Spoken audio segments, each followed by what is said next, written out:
palavra do Senhor aqui, diga amém. Aleluia. Hoje é uma noite de ceia, né? A ceia está colocada aqui. Hoje nós estamos reunidos para partir o pão. E antes de nós partirmos o pão, eu gostaria de deixar a palavra da parte do Senhor para nós nessa noite. E para você que está nos visitando, nós estamos em uma série de mensagens, nós estamos estudando a Bíblia, na verdade. Então, em 7 domingos, e hoje é o 5º dessa série, nós estamos estudando Apocalipse capítulo 2 e 3, né, conhecido como a carta às 7 igrejas. Então essa é a nossa mensagem nesses dias. Então nós já falamos de 4 igrejas, e hoje vamos falar da 5ª igreja, Apocalipse capítulo 3, a igreja de Sardes. Então, passa para mim, por favor, acompanha comigo aqui. Bom, antes de nós lermos, eu coloquei até na projeção aqui o texto, você pode acompanhar, só para nós falarmos aqui aonde nós já estamos, aonde nós já chegamos. João, ele então recebe a visão na ilha de Pátimos, e o Senhor aparece para ele, Jesus, glorioso, Jesus depois de morto, ressurreto, aparece para João, o apóstolo João, e ele então fala: olha, escreve aquilo que você vai ver, aquilo que eu vou te falar, e envia às igrejas. E João então escreve aquilo que o Senhor vai falar e manda para estas igrejas. O número 7 na Bíblia é um número simbólico, ele simboliza completude, ele simboliza perfeição. Não existiam somente 7 igrejas, não existia 7 igrejas nem ali na Ásia Menor, onde hoje é a Turquia, não eram só 7, eram mais, e muito menos se contar todas as igrejas naquela época, existiam muito mais, mas o Senhor falou para escrever para 7, por quê? Porque 7 simboliza o todo, escrever para 7 simboliza o todo. Quando nós estamos então estudando estas igrejas, nós estamos vendo que essas igrejas apontam, elas foram realmente cidades que tinham uma igreja, literalmente naquela época, mas elas têm uma perspectiva, uma visão profética. Cada uma destas igrejas representam um período da história da igreja, representam o cristianismo no decorrer dos séculos, desde Atos dos Apóstolos até a volta de Jesus. Quantos estão me entendendo? Então o Senhor então manda escrever para Éfeso. Éfeso é a igreja do 1º século. Depois ele manda escrever para Esmirna. Esmirna, profeticamente, aponta para a igreja perseguida, a igreja do 2º e 3º século, onde o Império Romano perseguia e matava os cristãos nos coliseus. Depois, no 4º século, nós temos a igreja que é representada por Pérgamo. A palavra Pérgamo significa altura, elevação. Chegou um momento onde o cristianismo foi elevado, deixou de ser a igreja perseguida para ser agora a igreja do imperador, deixou de ser uma igreja, vamos dizer assim, marginalizada, excluída, perseguida, e passou a ser a igreja do clero, da nobreza, dos ricos, dos poderosos, porque supostamente Constantino, o imperador romano, havia se convertido. Pérgamo aponta para a igreja elevada. Do 5º ao 15º século, nós temos representado na igreja de Tiatira. A igreja de Tiatira representa a igreja sob o domínio do papado no império da Idade Média. Então, na história é chamado de Idade das Trevas, né? Você deve ter estudado isso, e espiritualmente também foi um período de muitas trevas. E aí Tiatira representa a igreja, né, universal, a igreja sob o domínio de uma pessoa sobre todo mundo. Essa é a igreja romana. Mas algo aconteceu que foi poderoso, que foi um evento, claro, não foi só um dia, foram uma sequência de eventos que aconteceram, que mudou o quadro do cristianismo na história. Isso aconteceu no século, fortemente aconteceu no século 15º e 16º, e hoje nós chegamos em Sardes. Sardes representa o período da Reforma Protestante. Então nós vamos ver hoje a igreja de Sardes. Queria que você abrisse sua Bíblia ou acompanhasse a projeção, Apocalipse capítulo 3, são apenas 6 versículos, é bem curto, mas o Senhor tem algo para nós através dessa mensagem. Quantos podem dizer amém? Ao anjo da igreja em Sardes escreve: estas coisas diz aquele que tem os 7 Espíritos de Deus e as 7 estrelas. Conheço as tuas obras, que tem nome de que vive e está morto. Sê vigilante e consolida o resto que estava para morrer, porque não tenho achado íntegras as tuas obras na presença do meu Deus. Lembra-te, pois, do que tens recebido e ouvido, guarda-o e arrepende-te, porquanto, se não vigiares, virei como ladrão, e não conhecerás de modo algum em que hora virei contra ti. Tens, contudo, em Sardes, umas poucas pessoas que não contaminaram as suas vestiduras, e andarão de branco junto comigo, pois são dignas. O vencedor será assim vestido de vestiduras brancas, e de modo nenhum apagarei o seu nome do livro da vida. Pelo contrário, confessarei o seu nome diante do meu Pai e diante dos seus anjos. Quem tem ouvidos ouça o que o Espírito diz às igrejas. Amém? Essa é a palavra do Senhor. Sardes significa remanescente. A palavra Sardes significa o remanescente, aquele que sobrou, aquele que ficou. Essa é o significado de Sardes. Essa é uma foto hoje, né, das ruínas de Sardes. Todas as cidades, dessas 7 cidades das cartas de Apocalipse 2 e 3, estão hoje, né, na geografia, aonde está a Turquia na Europa. Era chamado naquela época de Ásia Menor, e algumas ainda são cidades, outras só tem ruínas. Sardes só tem ruínas, e o que tem mais próximo é um vilarejo chamado Sarte, né, que é mais próximo da cidade antiga de Sardes. Profeticamente, como eu disse, Sardes aponta então para a igreja reformada, a igreja da reforma protestante. Isso não é algo denominacional, não estou falando de igreja A ou B, estou falando de um momento histórico dentro da história do cristianismo, um momento ímpar, um momento único, não teve outras fases assim. Então a igreja passou por densas trevas, a igreja passou por uma terrível escuridão espiritual, estou falando. Chegou um momento, os irmãos podem ver isso nos livros de história, inclusive. Chegou um momento, isso provavelmente ali no século 11, 12, aonde a igreja, nas famosas, né, cruzadas, passou por um período da Inquisição, aonde a igreja, em nome da religião, em nome de uma fé, matava pessoas aonde chegava. Por causa de, claro que isso tinha a ver com política, tinha a ver com domínio financeiro. E a igreja romana, até hoje, é a instituição que mais tem posses no mundo inteiro. Mas isso foi à custa de muito sangue, isso foi à custa de muita gente morrer, em nome de uma suposta fé. Faltou palavra de Deus, faltava o Espírito, faltava a palavra, né? Então chegou um momento onde se vendia a salvação, se vendia o perdão de Deus. Isso era chamado de indulgências, né? Esse período foi marcado por trevas espirituais. As pessoas então, elas viviam a vida, né, na total perversidade, na total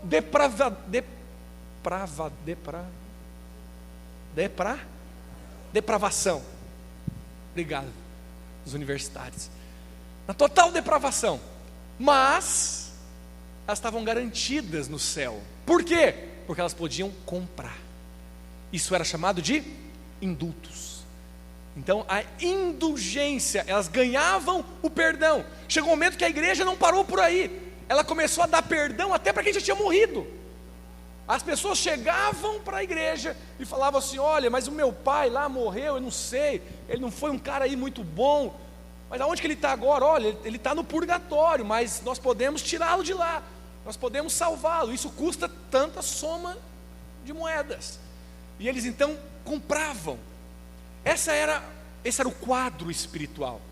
E a igreja então chegou um momento aonde muitos líderes, pessoas do clero, padres, bispos, arcebispos, se levantaram para trazer uma reforma doutrinária, uma reforma na teologia. Essas coisas não estão certas, nós precisamos voltar para a Bíblia, nós precisamos ensinar o que está escrito na Bíblia. Não está certo vender salvação, não está certo isso ou aquilo. Esse foi um período da história da igreja.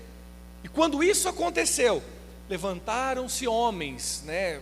Talvez você não vai lembrar muito dos nomes que eu vou falar, mas eles são nomes que até hoje servem para nós de base daquilo que nós ensinamos. Homens como João Calvino, homens como Martim Lutero, John Hus, John Wycliffe, John Knox. Esses homens ali na Alemanha, Inglaterra, Escócia, Suíça, foram homens que se levantaram, eram homens religiosos, a sua maioria eram padres, e eles então se levantaram para trazer uma reforma na doutrina. Vamos ensinar, vamos tirar aquilo que não é bíblico do nosso ensino, e vamos voltar para as Escrituras, vamos voltar, né, para a prática daquilo que realmente está escrito. Esse período da história da igreja aconteceu fortemente no século 15º, 6º, né? Inclusive o ano passado nós comemoramos 500 anos, né, da Reforma Protestante, ano retrasado, né? Foi 1517, então 2017 comemorou-se os 500 anos da Reforma Protestante, e nós chegamos aqui em Sardes no nosso ensino, no nosso estudo. Sardes aponta para essa igreja. A revelação do Senhor para esta igreja, olha o que o Senhor fala. Pode avançar. Olha a revelação do Senhor. O que ele diz ali no versículo 1? Volta para mim, por favor. Volta, depois a gente avança. Volta na Bíblia. Isso. Essas coisas diz aquele que tem os 7 Espíritos de Deus. O Senhor se revela. Lembra que a revelação do nome do Senhor é provisão para a igreja. Essa igreja de Sardes, como que o Senhor está revelando? Eu sou aquele que tem os 7 Espíritos de Deus e tenho as 7 estrelas. Agora, é claro que nós sabemos que o Senhor, não existe 7 Espíritos Santos. O Espírito de Deus é um só. Quando nós ouvimos sobre os 7 Espíritos, 7, lembra que eu acabei de falar para os irmãos? 7 é um número perfeito, 7 é um número simbólico, que aponta para a completude, aponta para uma ação completa. A revelação do Senhor para essa igreja é justamente a ênfase que o Senhor quer dar aonde a igreja mais precisa. Aonde Sardes mais precisava, irmãos, era da ação do Espírito Santo. Por quê? Sabe o que nós tivemos muito na Reforma Protestante? Correção de doutrina. Sabe o que nós tivemos muito na Reforma Protestante? Uma reforma doutrinária, uma reforma teológica. Isso foi muito bom. Corrigiu, vamos dizer assim, um rumo. Nós estamos ensinar corretamente, aí agora começar a ensinar certo, já é um passo. Mas não é tudo. O Senhor está falando para essa igreja de Sardes: vocês se preocupam tanto com o ensino, vocês se preocupam tanto com a teologia, vocês se preocupam tanto com a doutrina, que está faltando o fogo do Espírito na vida de vocês. Eu sou aquele que tem os 7 Espíritos de Deus. Os 7 Espíritos de Deus apontam para a ação completa do Espírito Santo. Lá em Isaías fala o nome de 7 Espíritos. Eu não vou mencionar aqui, porque o nosso tempo está avançando, mas lá fala o Espírito do Senhor, o Espírito de sabedoria, o Espírito de entendimento, o Espírito de temor do Senhor. Fala de 7 Espíritos, que tem a ver com a ação completa do Espírito Santo. Fala assim comigo: igreja vencedora é boa na doutrina e poderosa no Espírito. Amém, irmãos? A igreja de Sardes, ela saiu de Tiatira, né? Uma igreja sai da outra. A igreja de Sardes saiu de Tiatira. Então, foi uma reforma. Eles mudaram a doutrina. Eles voltaram a ensinar o que antes não estava sendo ensinado. Mas não se deu ênfase para o relacionamento com o Senhor. Ensinar o que é bom é uma coisa. Ensinar, ou vamos dizer assim, ensinar corretamente é uma coisa. Mas toda prática de fé nossa, irmãos, deve caminhar para um relacionamento vivo com o Senhor. Nós não podemos ficar somente na doutrina. Nós não podemos ficar somente no ensino. Nós precisamos ter, né, o poder da palavra, mas também o poder do Espírito. Quantos dizem amém? Coloca para mim, por favor, Raíza, aquela que tem as bolinhas, as igrejas. Se você reparou, eu circulei essas 4 últimas igrejas. Sabe por quê? Porque esse grupo de 7 igrejas, ele é dividido em 2. As 3 primeiras igrejas ali, elas passaram. Quando eu falo igreja, eu volto a falar, não estou falando de uma denominação, de um nome de igreja. Estou falando de um perfil de igreja, de um perfil de cristão. Esses 3 perfis de cristão passaram. Esmirna, Éfeso, Pérgamo, passou, representa uma época, mas não volta mais. A partir de Tiatira até Laodiceia, representa o segundo grupo, o grupo de igrejas que, embora represente uma época da história, permanece até hoje e permanecerá até a volta do Senhor. Quantos estão me entendendo? Então quer dizer que Tiatira representou uma época da igreja, mas Tiatira ainda existe e existirá até a volta do Senhor. Como que nós podemos comprovar isso? Somente para essas 4 últimas igrejas o Senhor fala da sua volta. Nós estudamos semana passada em Tiatira, o Senhor fala a respeito da estrela da manhã, falando do arrebatamento. E agora para a igreja de Pérgamo nós vamos ver que o Senhor fala: eu virei sobre ti como um ladrão. Para essas 4 igrejas o Senhor fala da sua volta. Por quê? Porque essas 4 igrejas, elas estarão aqui por ocasião da volta do Senhor. Quantos estão me entendendo? Então elas representam uma época da história, mas elas representam também um tipo de igreja. Da mesma forma que existe hoje Tiatira, também existe Sardes. Sardes existe hoje. Qual é a igreja de Sardes? É só nós pegarmos a mensagem para a igreja. Então, vamos dizer, pode avançar. Qual é a mensagem do Senhor para a igreja? Próximo. Primeiro, no versículo 1, ele diz o quê? Você tem nome de que vive, mas está morto. Diga assim, nome, mas sem realidade. Ter nome é uma coisa boa. Ter a aparência é uma coisa boa. Mas ter uma aparência sem realidade é reprovado pelo Senhor. Ter uma aparência sem realidade é reprovado. Então, isso significa que essa igreja, ela tinha uma boa aparência, mas ela não tinha uma realidade. Por quê, meus irmãos? Como eu disse, na época da reforma, havia uma ênfase muito grande na doutrina. A preocupação maior era com a ortodoxia, era com a teologia, era com o ensino, mas pouco se valorizava o relacionamento com o Senhor. Você conhece igreja assim até hoje? Até hoje nós temos igrejas onde, se você for em um culto dela, tudo que você ouvir lá provavelmente vai estar correto. Eles são categóricos falar uma palavra bonita aqui, na exegese, na interpretação bíblica. São bons para ensinar. São igrejas que realmente têm muito ensino, e são ensinos corretos. São ensinos, que muitas vezes, muitos deles, a maioria deles, servem de base para aquilo que nós ensinamos. Só que nada se fala a respeito de um coração apaixonado por Jesus. Nada se fala, como nosso irmão ministrando aqui no louvor, a respeito de ter fogo do Espírito queimando no coração.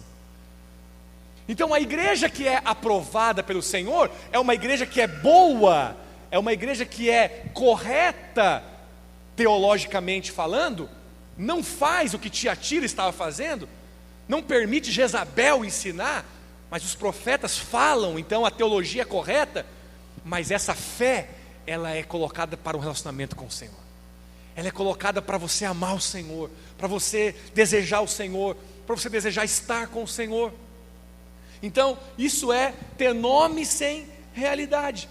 E aí o Senhor fala algo que está ligado com isso. No versículo 2 ele diz assim: você tem obra, mas a sua obra não é íntegra. O que é íntegra? Não é inteira. Falta inteireza de coração. Para servir a Deus com inteireza de coração, precisa ter palavra, mas também precisa ter espírito. Precisa ter espírito. Nós precisamos ter o fogo do Espírito queimando nos nossos corações. Nós precisamos ter a unção do Espírito nos conduzindo. Senão nós seremos uma igreja morta. A igreja de Sardes era uma igreja morta. Sardes existe até hoje. Vai numa reunião na igreja de Sardes que você vai ver. Eles falam que é certo, mas um ambiente de morte. Por quê? Porque não vale para Deus, não serve para Deus. Quem está falando isso não sou eu, quem está falando isso é Jesus. Tem nome de que vive, mas está morto. Essas repreensões foram dadas pelo Senhor Jesus. Você tem nome de que vive. Em outras palavras, você quis mudar, né? Você quis reformar, você quis trazer uma mudança para o sistema que estava vigente na época. Que bom, você mudou. Você tem uma aparência maravilhosa, mas eu não estou ali, eu não me manifesto ali. Você não dá espaço para eu agir ali, o meu espírito não fala ali. E aí a doutrina é boa, mas o espírito cadê? Isso é a igreja que tem nome de que vive, mas está morta. Quantos estão me entendendo? Se nós compreendermos isso, irmãos, nós vamos saber que vencedores são aqueles que têm boa teologia, mas também são cheios do Espírito Santo. Ouça o que aquele que tem os 7 espíritos está dizendo, diz o Senhor. O Senhor é aquele que tem os 7 espíritos. Amém? Então as obras não são íntegras. O vencedor é aquele que tem realidade e não apenas o nome. Então na igreja reformada isso estava acontecendo. Infelizmente, em muitos lugares isso acontece até hoje. É interessante que esse quadro é o motivo pelo qual o Senhor fala, que eu coloquei ali como terceiro, no verso 3. Eu virei para você como um ladrão. Preste atenção no que eu vou te falar, irmãos. Essa é uma advertência para nós. Aqueles que não querem estar com o Senhor hoje, também não estarão com o Senhor naquele dia. Quando o Senhor voltar, e quando eu falo voltar, não é a volta propriamente dito, porque a volta de Jesus, propriamente dito, a Bíblia diz que todo olho verá. Então, sinais vão preceder a volta do Senhor. Mas o arrebatamento que vai acontecer antes, é como um ladrão, é na madrugada. Quando um ladrão, não vou pedir para levantar não, mas se um ladrão já entrou na sua casa, você pode me dizer. Mas mesmo que não entrou, tenho certeza que você pode também me responder. Quando um ladrão entra na sua casa, quando um ladrão entra numa casa, ele vai para levar o quê? Primeiro, ladrão vai normalmente na calada da noite. Segundo, ele vai para levar o que tem valor. Um ladrão não vai para roubar simplesmente ali meio quilo de salsicha e papel higiênico. Ele vai para roubar o que tem valor. Tem uma igreja na terra que é a que mais tem valor para o Senhor. Talvez você pode pensar, não pastor, mas como assim? Todos nós temos valor para o Senhor. É claro que com relação à salvação, o preço que foi pago por mim, por você, por todos os cristãos, foi o mesmo, foi Jesus morrendo na cruz por nós. Quantos podem dizer amém? Foi o mesmo preço. Mas se você acha que todos nós temos o mesmo valor para o Senhor, você se engana. O arrebatamento vai mostrar isso. O arrebatamento vai mostrar que ele vai vir como um ladrão e alguns não vão ver ele vir. Alguns não vão estar apercebidos quando ele voltar. Quando ele voltar como um ladrão, muitos vão estar dormindo, como diz a parábola das 10 virgens. Muitos vão estar desapercebidos. Quem é aquele que vai estar acordado? É aquele que está vigiando, é aquele que está hoje relacionando-se com o Senhor. É aquele que está ativo, ativado no Espírito hoje. É por isso que aqui tem a ver com relacionamento. Relacionamento com o Senhor. Então, em muitos lugares, em muitas igrejas, irmãos, a doutrina é correta, o que ensina é correto, mas o coração do rebanho é completamente colocado nas coisas dessa vida. O coração dos filhos dos cristãos é totalmente colocado nas coisas terrenas. Eles têm uma boa doutrina, eles têm um bom ensino, é reformado, é um ensino bom, é bíblico, sola escritura, um dos pilares, né, da reforma protestante. É bom o ensino, só que o coração deles está longe do Senhor. O coração deles está nas coisas terrenas. Preste atenção no que eu vou te falar. Quando o Senhor voltar no arrebatamento, Ele vai levar aqueles cujo coração já está nas coisas do céu.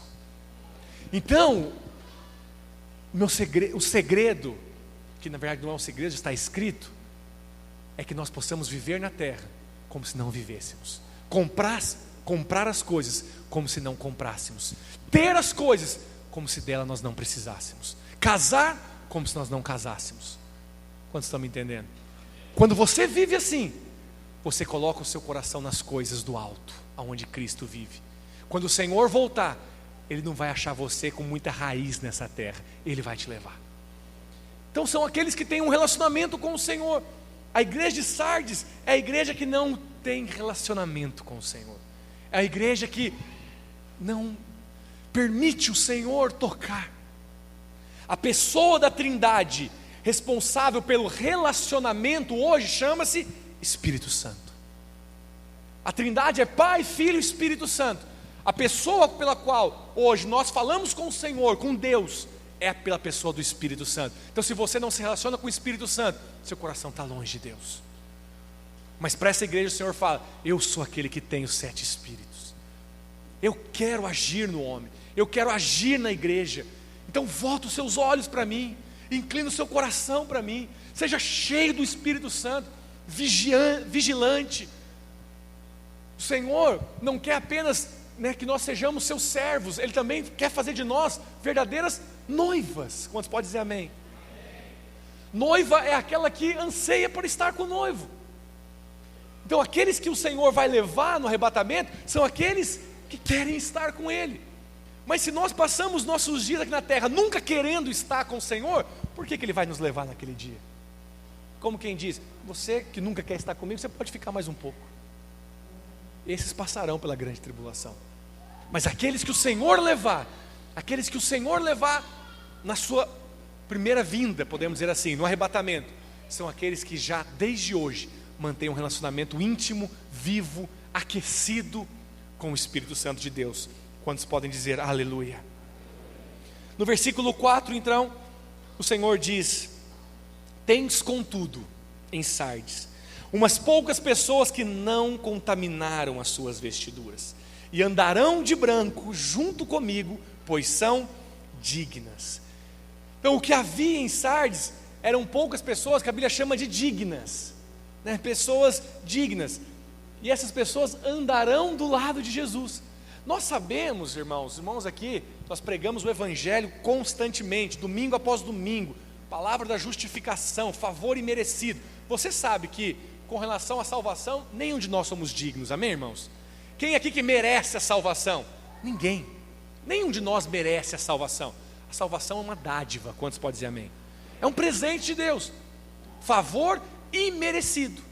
Mas é interessante que aqui fala que essas pessoas são dignas. Por quê? Porque com relação à salvação, nunca seremos dignos, mas com relação ao reino, as nossas obras vão nos dignificar. As nossas obras farão de nós dignos do reino, e outros não dignos do reino. Isso é obra. Para nós compreendermos então o que o Senhor está falando aqui, o que é ser digno e não contaminar suas vestiduras, é importante, a chave é a compreensão de o que é essa roupa na Bíblia. Existe basicamente 2 tipos de roupa na Bíblia. Só vou mencionar para você aqui 2 tipos de vestes. A primeira está escrita lá em Gálatas, que o Senhor nos deu as vestes de salvação. A primeira veste é a veste de salvação, é a roupa que o Senhor nos deu, vamos dizer assim, para entrar na glória, para entrar no céu. É a veste da salvação. Então nós estávamos como que nus nesse mundo, e o Senhor nos deu as suas vestes, nos deu as vestes de salvação. Mas existe uma segunda veste na Bíblia, chamada de vestes de justiça. As vestes de justiça, também chamada de vestes das bodas, lá na parábola das bodas, é as vestes que nós não ganhamos, nós tecemos ela, nós fazemos essa veste. Fazemos como? Apocalipse capítulo 19 diz que essas vestes são os atos de justiça dos santos. Então todas as vezes que nós servimos ao Senhor, que nós temos obras diante do Senhor, que nós fazemos e nos empenhamos no trabalho do Senhor, que nós frutificamos no reino do Senhor, todas as vezes nós estamos costurando uma roupa. Nós temos uma veste, que é uma veste de linho fino, é uma veste das bodas, essa é a veste da justiça. Ela é diferente da veste de salvação. O que mais exemplifica isso na Bíblia, eu sei que eu estou caminhando rapidamente aqui, os irmãos conhecem, depois abre lá sua Bíblia e confere, mas a parábola das bodas lá no Evangelho de Mateus, o Senhor diz, né, que o rei deu uma festa, e nessa festa de casamento, nessas bodas, tinha uma pessoa lá que estava sem a roupa do casamento. Ela não estava nua, ela tinha uma roupa, certamente a roupa da salvação, mas ela não estava trajada nas vestes nupciais, nas vestes das bodas, nas vestes apropriadas. E o Senhor então tira aquela pessoa de lá. O Senhor tira, porque ela tem as vestes, mas não tem as vestes apropriadas. A Bíblia diz que estes poucos aqui em Sardes são aqueles que não contaminaram as suas vestes. Essas vestes são as vestes nupciais, são as vestes do reino. Sabe um fato curioso? Que a promessa para esses aqui, primeiro, são chamados de dignos. Só isso aqui já é um elogio, você é chamado de digno. Mas a promessa para esse aqui é: andarão do meu lado no reino. Deixa eu falar algo para você. Hoje nós não sabemos o que é cultura de servo, né, escravo e dono de escravo. Mas naquela época, 2000 anos atrás, tinha escravos. Um escravo nunca andava do lado do seu senhor. Escravos só andam atrás do Senhor. Hoje, ouça-me, eu e você andamos atrás do Senhor. Ele é o Senhor, nós somos os servos. Nós andamos nas suas pegadas. Ele já foi na frente e nós o seguimos. Mas a promessa é para que aqueles que são vencedores, naquele dia, nós vamos estar do lado do Senhor. Nós vamos estar andando não somente atrás do Senhor, mas andando do lado do Senhor. Eu queria convidar os irmãos do louvor para subir aqui. Nós vamos estar do lado do Senhor. E eu finalizo com o versículo 5, porque essa é a palavra ao vencedor. Volta lá no texto, por favor, depois coloca aqui. Olha o que diz: o vencedor será assim vestido de vestiduras brancas. De modo nenhum apagarei o seu nome do livro da vida. Pelo contrário, confessarei o seu nome diante do meu Pai e diante dos seus anjos. A promessa para o vencedor é ter o seu nome confessado diante do Pai e diante dos seus anjos. Preste atenção, nós estamos encerrando, ouça-me. Uma coisa é ter o nome escrito no livro da vida. Todo aquele que foi salvo teve o seu nome escrito no livro da vida. Todo aquele que aqui está, que confessou Jesus como Senhor e Salvador, o seu nome foi escrito no livro da vida. Uma coisa é ter o nome escrito no livro da vida, outra coisa é ter o nome confessado diante do Pai, diante dos anjos. Sabe, irmãos, só os vencedores receberão a honra de ter os seus nomes confessados diante de Deus, Pai, e diante dos anjos. Preste atenção, ouça-me, não perca. Uma coisa é você conhecer Deus, outra coisa é você ser conhecido por Deus. Até demônios conhecem aqueles que são vencedores, sabia disso? Certa vez, isso está escrito lá no livro de Atos, que alguns homens, movidos por ganância, quiseram expulsar o demônio de uma pessoa que estava endemoniada. E a Bíblia diz que o demônio falou para essa pessoa chegou e falou assim: olha, saia dele, em nome do Jesus Nazareno que o Paulo prega. E os demônios então falaram para aquelas pessoas: nós conhecemos Jesus Nazareno, também nós sabemos quem é Paulo, mas e vocês, quem são? E a Bíblia diz então que eles deram uma surra neles. O mundo espiritual conhece os vencedores. Mas mais importante do que demônios te conhecer, é o Senhor Jesus confessar o seu nome diante de todos. Sabe por quê, irmãos? Se hoje, ouça-me, não perca. Alguns irmãos podem ajudar ali. Olha para cá. Se hoje já é interessante você conhecer alguém famoso, imagina se, vamos pegar aqui, imagina se você fosse amigo do Neymar. Só hoje você ser amigo do Neymar já ia te dar um status. Estou falando diante do mundo, sim ou não? Por que ia te dar um status? Ouça-me. Porque uma coisa é conhecer a pessoa famosa, outra coisa é a pessoa famosa te conhecer. Uma coisa é você conhecer o que ele gosta, outra coisa é ele saber o que você gosta. Se você vai em algum lugar, vamos dizer assim, se você vai em algum lugar, vamos pensar que você vai lá no palácio do Piratini, Porto Alegre? Sim ou não? Palácio do Governo. Se você vai no Palácio do Governo, em Porto Alegre, e é convidado para tomar um café com o governador, você se sente uma pessoa importante, sim ou não? Provavelmente você se sentiria. Mas se quando você chegasse no palácio, o governador falasse assim: Gustavo, vem para cá, aqueles amigos que estão ao seu redor vão falar: conhece o cara pelo nome. É assim ou não é? E você ia ficar inchado de glória. O governador me chama pelo nome, eu não sou qualquer um. Preste atenção. Não tem palavra mais agradável na boca de alguém do que o seu nome, sabia disso?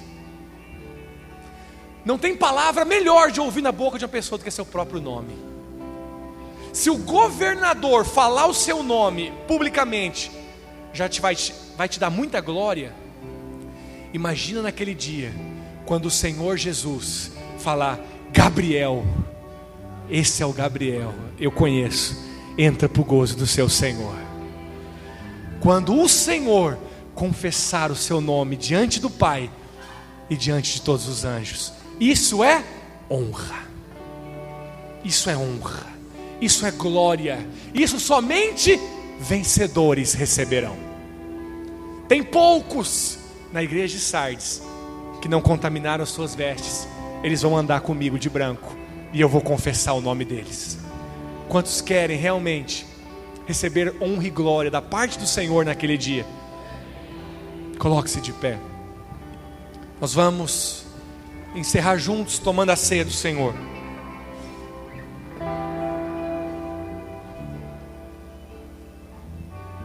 Sabe que não converse.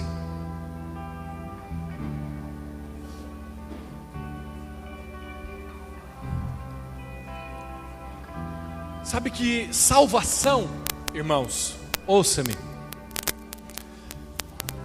Salvação tem a ver com você confessar o nome de Jesus, sim ou não?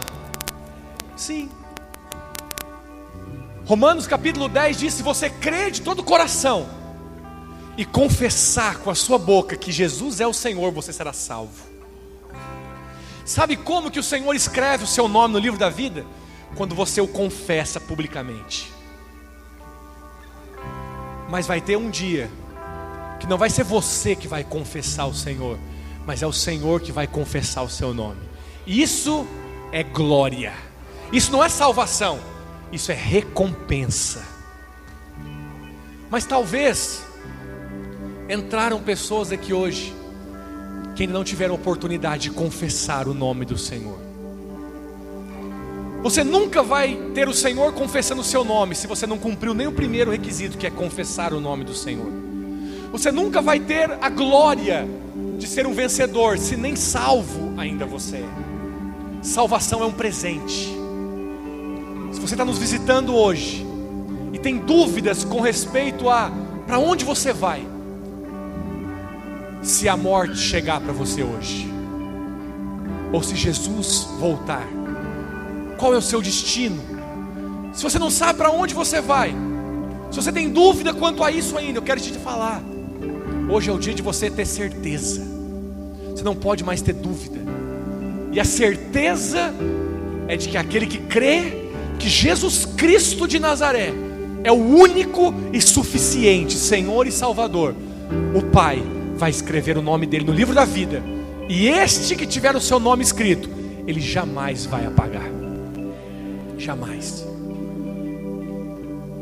Não fique imaginando que se o Senhor falou que jamais vai apagar, é porque de alguns ele vai apagar. Presta atenção, seu nome não foi escrito no livro da vida com papel e lápis não, filho.